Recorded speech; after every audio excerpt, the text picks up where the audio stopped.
Good morning everybody. I'm doctor Ayodhya RK, psychiatrist, Vijayawada. నమస్తే.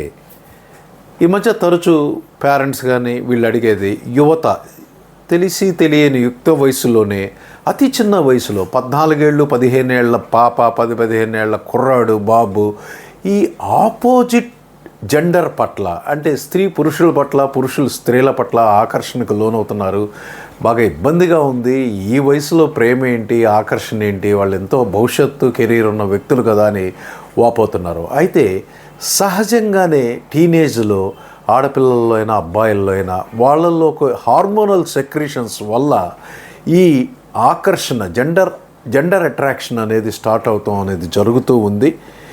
ఈ ఆకర్షణతో ఒకళ్ళకొకళ్ళు అది అతి చిన్న వయసులోనే అది ప్రేమ అనుకోవటం, అది ఒక తప్పుడు సంకేతాన్ని వాళ్ళకి ఇస్తూ ఉంది.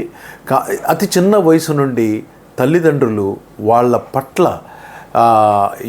యువతకి యుక్త వయసు వచ్చేటప్పటికి ఈ ఆకర్షణలు ఎంత సహజమో తెలియపరిచి, వాటికి లోబడిపోకుండా, వాటికి వ్యామోహంలోకి వెళ్ళకుండా కెరీర్ పట్ల, జీవితం పట్ల, భవిష్యత్ పట్ల అవగాహనని కలిగిస్తే వాళ్ళు చాలా వరకు మంచి ప్రయాణంలో, మంచి మార్గంలో ప్రయాణించే అవకాశం ఉంటుంది.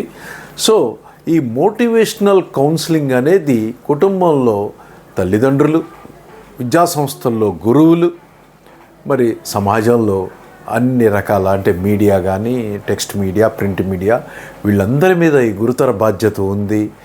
దీన్ని మనం ఎంత చక్కగా నిర్వర్తిస్తే మన యువత దేశానికి అంత మంచిగా వెన్నుముకల్లా నిలిచే అవకాశం కూడా ఉంటుంది. Thank you.